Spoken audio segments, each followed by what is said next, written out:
မင်္ဂလာပါခင်ဗျာ Channel P ကနေကြိုဆိုပါရစေဖိလစ်ပိုင်ကလစ်ကိုအသုံးပြုပြီးတော့ဖုန်းနဲ့ပဲပုံလေးတွေဆက်လက်ရေးဆွဲတင်ဆက်လိုက်ပါတယ်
ပုံလေးကိုအဆုံးသတ်လိုက်ပါပြီ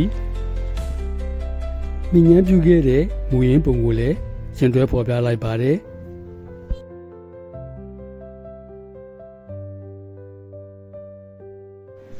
အခုတော့ဒီလောက်ပါပဲအားလုံးပဲရွှင်လန်းချမ်းမြေ့ကြပါစေ